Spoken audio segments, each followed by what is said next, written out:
12 महीने प्रदोष आती है, 12 महीने शिवरात्रि आती है। प्रदोष को ही शिवरात्रि का भाव है। 12 महीने आते हैं। अगर व्यापार ना चले, दुख तकलीफ ज्यादा हो, कष्ट ज्यादा हो, बहुत टेंशन जिंदगी में चल रहा हो, कोई काम हो ही नहीं रहा, कोई दिक्कत ही दिक्कत है, व्यापार सही ना चल रहा हो, कष्ट ही कष्ट हो,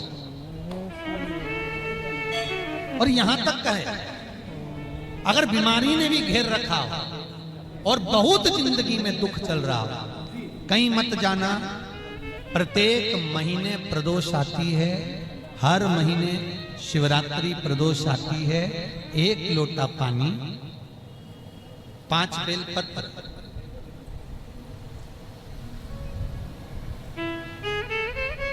5 बेलपत्र,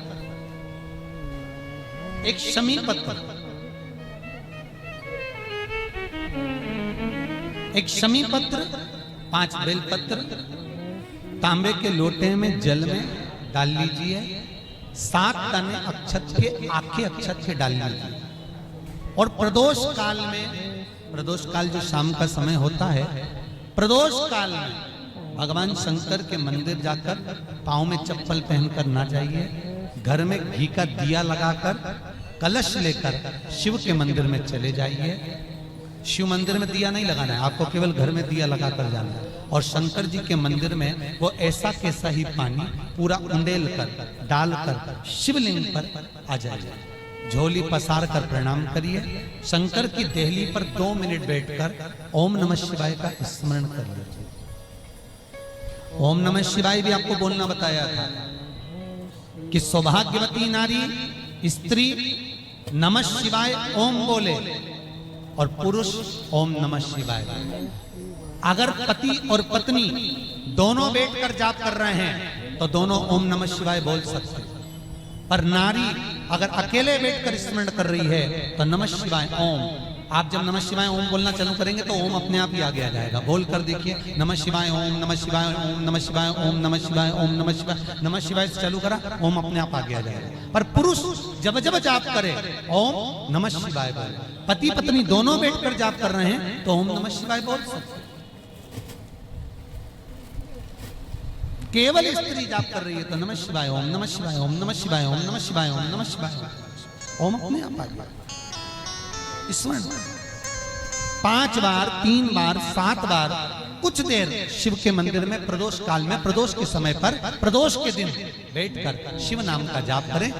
जल का पात्र वापिस घर में ले आए और बड़े प्रेम से अगले महीने फिर प्रदोष के दिन, फिर प्रदोष काल में शिव के द्वार जाएं, फिर विनती करें।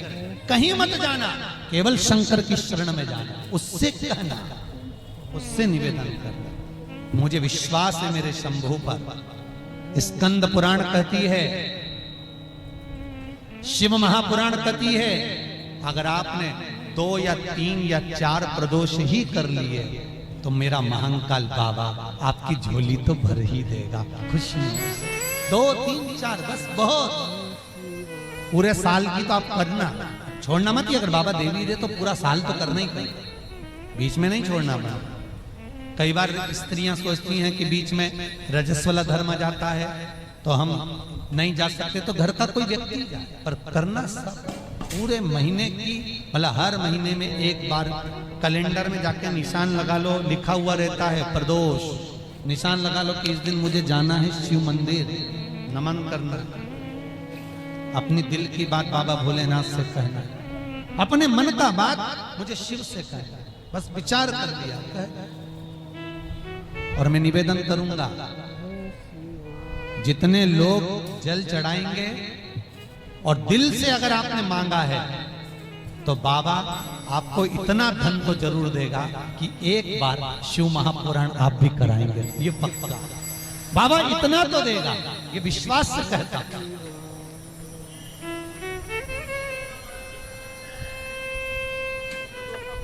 हाँ, आपका मन है करना हो तो करो, नहीं तो यहाँ तो हमारे यहाँ तो शिव महापुराण की कथा कहती है, तुम्हारा भाव पड़े वैसा करो। पर प्रदोष का जो नियम बताया है, शंकर का अनुमोदन जो बताया है, वो कर सकते। शिव का स्मरण, शंकर का। बाबा इतना तो जरूर देगा कि एक बार आप भी हिम्मत कर सकोगे कि मुझे शिव पुराण कराना है और शिव कराएंगे और शंकर ही सुनाए, वो देगा तो होगा। इस डूबती हुई उलझती हुई जो नौका है, नाव है, कई लोग कहें किसी किसी का काम नहीं होता होगा तो उसके मन में भी आता होगा सबके काम हुए मेरा नहीं हुआ। हो सकता है कर्म का खेल थोड़ा भारी हो, बाबा को काटने में फाइल में से नाम इतनी जल्दी कटता नहीं है, बहुत दम लगाना पड़ती है। शंकर भगवान को भी कहना पड़ता है ब्रह्मा जी को कि कर रहा हूं। ब्रह्मा जी बोले इसका भाग्य मत पलट देना, बहुत बेकार कर्म कर कराया। शंकर जी बोले पानी चढ़ाता रहेगा तो मेरा शिवलिंग भी गलता रहता है तो फिर सिग्नेचर भी तो गलेंगे। रुक तो सरिए तू जरा, इसने जो कर्म करा है इतनी जल्दी फाइल को छुपाना दम चाहिए, केस भारी है। और चारों तरफ हाहाकार मच रहा है। जो तुमने पूर्व में कर्म करा है वो कर्म तो तुमने ऐसा कर दिया अपने को मालूम नहीं, पर जो कर्म कर कर आए हो उस कर्म का भोग तो मनुष्य के शरीर में भोगना है। पर सारे पाप तुम्हारे चारों तरफ से हाहाकार कर रहा है, ये पापी है, इसने ये करा, इसने वो करा, पूर्व में इसने ऐसा करा वैसा करा। तो अब इतनी हाहाकार मच रही है। अब देखो किसी व्यक्ति के लिए इतनी हाहाकार मचे तो लोग सोचे कि आखिर बात क्या है, तो वहां पर पहुंचे लोग बात करने के लिए आखिर हुआ क्या, क्या हो गया, फिर फाइल देखो, ये देखो, वो देखो, तो उसी तरह हाहाकार मच रहा है सब दूर से। तो भगवान शंकर भी कहते हैं थोड़ा समय लगेगा, चिंता मत कर, तू भक्ति मत छोड़ना, छोड़ मत देना। एक लोटा पानी बिल्कुल मत छोड़, जपे जा, लगे जा, करे। अगर तेरे घर में लक्ष्मी नहीं आ रही हो तो कमल गट्टे को पानी में डाल, शिव जी को चढ़ा करा। कमल का फूल बाजार में मिल रहा हो, जब तक कमल का पुष्प बाजार में मिले तब तक एक कमल का पुष्प सोमवार की सोमवार शंकर को चढ़ाना चालू कर दे।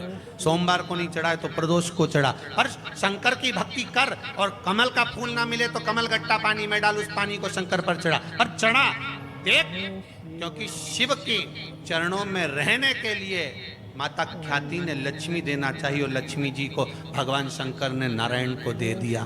अगर वही कमल के पुष्प पर लक्ष्मी का निवास होता है, इसलिए दीपावली पर कमल का फूल शिव जी को, भगवान माता लक्ष्मी को समर्पित होता है। कमल का पुष्प मेरे भगवान विष्णु ने शंकर भगवान को सावन के महीने में 108 दिए थे। वो पुष्प का फल इतना मिला कि भगवान विष्णु को सुदर्शन चक्र मिल गया था। सुदर्शन चक्र किसका था? भगवान शंकर का। वो चक्र भगवान विष्णु को दिया। ले लो, तुमने कमल के फूल चढ़ाए 108, ये कमल का पुष्प चढ़ाने का फल ये कि अपना सुदर्शन चक्र तुमको देता हूं, दुष्टों का संहार करना ये आपको देता हूं। भगवान विष्णु सुदर्शन चक्रधारी हो गए।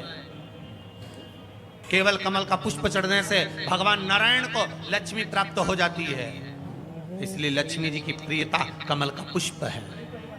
वो कमल के पुष्प का जल, कमल का जल या कमल गट्टे का जल शंकर पर आप प्रदोष की प्रदोष, सोमवार की सोमवार। नहीं आ रही ना लक्ष्मी, पैसा नहीं आ रहा, अब आपने सब दूर माथा टेक लिया, चढ़ाना चालू करो। एक कमल गट्टा पानी में डालो, उस पानी को शिव जी को चढ़ाओ, चढ़ाइए। मिल जाए कमल का फूल, जब तक मिल रहा है, अभी ठंडक में तो मिल ही जाता है, कमल का पुष्प मिले, मंगवा लिया, चढ़ा दिया। सोमवार की सोमवार, नहीं तो प्रदोष की प्रदोष चढ़ाओ। 5-6 प्रदोष करके देखो, कहीं सियोर वाला महाराज झूठ तो नहीं बोल रहा, देखने में क्या जाए। ना सियोर वाला महाराज कहीं जा रही है, ना तुम कहीं जा रहे हो। आ जाना वापिस सही कुबेरेश्वर धाम। तो चढ़ाओ, शिव की आराधना करो, शंकर की भक्ति करो और एक दृढ़ता से करो।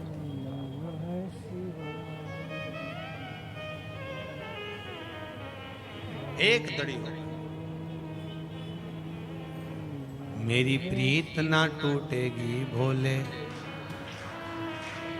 भोले बाबा से, शंभो बाबा से मेरी प्रीत ना टूटेगी।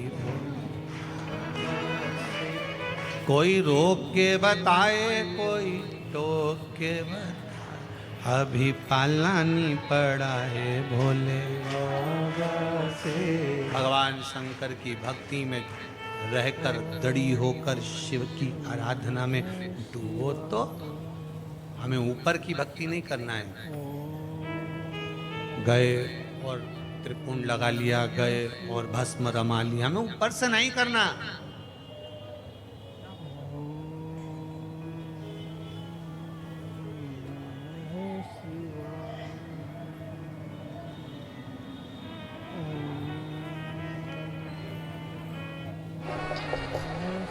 प्रदोष का इंतजार भी मत करा करो कि प्रदोष का दिन आएगा या प्रदोष का दिन आएगा तो हम गला पकड़ रहा है बाबा। प्रदोष का दिन आएगा तो हम भगवान शंकर को प्रदोष के समय में, शाम के समय पर हम बेलपत्र, शमी पत्र, चावल समर्पित करेंगे। आप तो प्रयास करा करें। कभी अगर मौका मिल जाए तो प्रदोष काल में, प्रदोष के समय पर एकांतेश्वर शिवलिंग मिल जाए, कहीं एकांत में कोई शंकर भगवान का शिवलिंग मिल जाए, एक बेलपत्र लो, उसके ऊपर एक शमी पत्र रख लो, एक चावल का दाना रख लो, अपने मन की बात बाबा से कहकर श्री शिवाय नमस्तुभ्यं बोलकर शंकर भगवान की अशोक सुंदरी वाली जगह पर स्पर्श कराकर वही शमी पत्र, वही अक्षत का दाना, वही बेलपत्र शंकर भगवान के शिवलिंग पर उसको समर्पित कर दो। समर्पित करते समय ये जो डंडी का मुख है, ये जहाँ जलाधारी होती है, पानी बहता है, उस ओर डंडी का मुख होना चाहिए। जिधर पानी बह रहा है उधर से करो।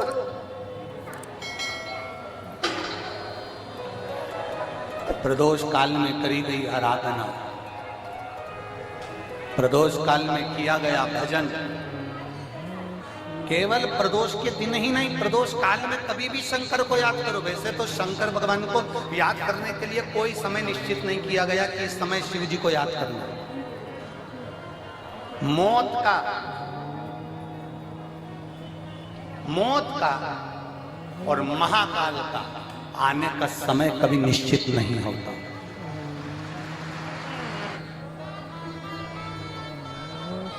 जिस प्रदोष व्रत का हम वर्णन करते हैं, जिस प्रदोष के दिन का आपको बधाई कल हमने दी थी कि प्रदोष की आपको बधाई हो, प्रदोष शाम का जो समय होता है, प्रदोष काल जो होता है, उसका वर्णन जब हम करते हैं, ये प्रदोष की पूजन का विधान किसने बनाया, ये प्रदोष की पूजन का नियम किसने बनाया, ये प्रदोष की संध्या काल का, प्रदोष के समय का पूजन का विधान कौन बनाया, ये प्रदोष के समय पर एक बेलपत्र चढ़ाने का विधान किसने बनाया, प्रदोष के समय पर एक शमी पत्र चढ़ने का विधान किसने बनाया, प्रदोष के समय पर अगर मान लो कोई भिखारी से भिखारी व्यक्ति भी है जो ठेला चला रहा है, उसके पास में खाने के लिए कुछ नहीं है, फटे कपड़े पहन रहा है, उसकी जिंदगी में कुछ भी नहीं बचा और कर्जे में लतालूम हो गया, एक चावल का दाना अगर वो प्रदोष के दिन, प्रदोष काल में शाम के समय पर शंकर के शिवलिंग पर चढ़ा देता है तो 3 या 4 प्रदोष में उसका कर्जा चूकना प्रारंभ हो जाता है। प्रदोष का विधान इतना ये प्रदोष का वर्णन करा किसने, इतना प्रदोष की महत्वता बताई किसने, कौन करे इतना वर्णन। अगर प्रदोष की महत्वता बताने वाला कोई है कि इसीलिए मेरे शंकर भगवान माता सती को लेकर कुंभज ऋषि के यहाँ, अगस्त ऋषि के यहाँ कथा सुनने के लिए गए थे, क्योंकि उनके बराबर कोई शंकर के महत्व को बता नहीं सकता और प्रदोष के महत्व को नहीं बता सकता। सती मैया को प्रदोष का महत्व बताने के लिए शंकर सती जी को लेकर कुंभज बाबा के यहाँ गए थे, अगस्त ऋषि, कि प्रदोष के महत्व को तो जानो सती, तुम प्रदोष के महत्व को तो सती जानो, तुम प्रदोष के महत्व को तो सती पहचानो कि प्रदोष का महत्व क्या होता है, प्रदोष काल का महत्व क्या होता है, प्रदोष के समय का महत्व क्या होता है। जिस समय पर सूरज डूब रहा हो, चंद्र प्रकाशित हो रहा हो, दोनों का मेल हो रहा हो, ना तो पूरा सूरज डूबा है, ना पूरा चंद्र आया है, ना पूरा अंधेरा है, ना पूरा उजाला है, उस समय को प्रदोष काल कहा गया, उस समय को प्रदोष का समय कहा गया, प्रदोष काल कहा। अब कई लोग हमसे कहते हैं गुरुजी आप हमको प्रदोष का समय बताया करो कि प्रदोष काल किसको कहते हैं, प्रदोष का समय किसको कहते हैं। अब एक बात हम आप सबसे कहना चाहते हैं, जितने लोग आस्था चैनल पर सुन रहे हैं, जितने फेसबुक यूट्यूब पर सुन रहे हैं और जितने रेवाड़ी की पवित्र धरा पर कथा को सुन रहे हैं, आप सबसे एक बात कहना चाहेंगे, अगर हम समय देखकर बताएं आपको कि शाम को 6 बजे, 6:30 बजे, 6:30 के लेकर 7:30 के बीच में ये समय है, या 5:30 से लेकर 6:30 तक का ये समय है, या हम तुमको बोल दें कि इतनी बजे ये समय प्रदोष काल का रहेगा या इतनी बजे ये समय रहेगा, तो देखिए कभी कभी ठंड का समय आता है तो दिन जल्दी ढल जाता है। कभी कभी गर्मी का समय रहता है तो दिन बहुत लेट ढलता है। इसलिए समय की गणना से मत चलो, आप तो ये अंदाजा लगाकर रखो कि दिन ढल रहा हो, अंधेरा होना शुरू हो रहा हो, सूरज डूब रहा हो, चंद्र प्रकाशित हो रहा हो, अंधेरा अपना काम कर रहा है, सूरज ढलता जा रहा है, दिन कम होते चले जा रहा है और अंधेरा थोड़ा बढ़ते चले जा रहा है। इन दोनों का जो मिलन का समय हो, अब वो कितनी भी बजे, आप तो बस उसके मिलन का समय निकाल लो, वही समय प्रदोष काल कहलाता है, वही समय प्रदोष काल।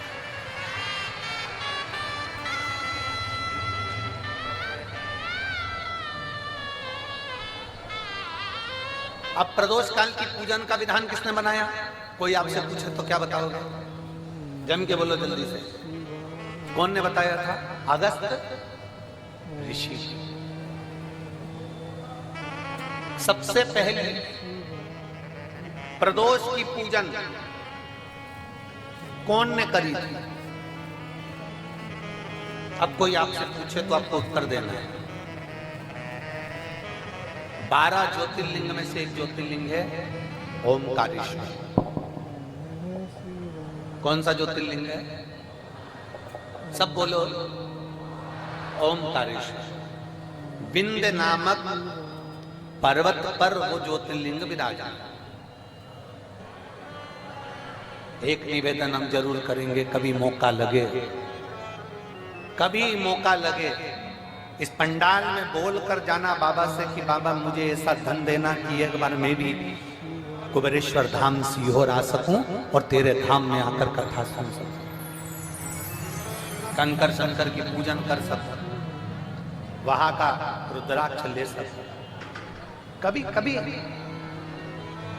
और जरूरी नहीं है कि वहां का रुद्राक्ष केवल बीमारी के लिए काम आता है ना, कभी जिंदगी में कुबेरेश्वर धाम जाना और रुद्राक्ष मांग कर लेकर आना। और हम तो कहेंगे, जितने कथा सुनने वाले हैं सारे श्रोताओं से निवेदन करेंगे, लाल धागे में उस रुद्राक्ष को अपने गले में धारण कर कर रखो, जिंदगी में कभी हार नहीं होगी, आगे बढ़ते ही जाओ।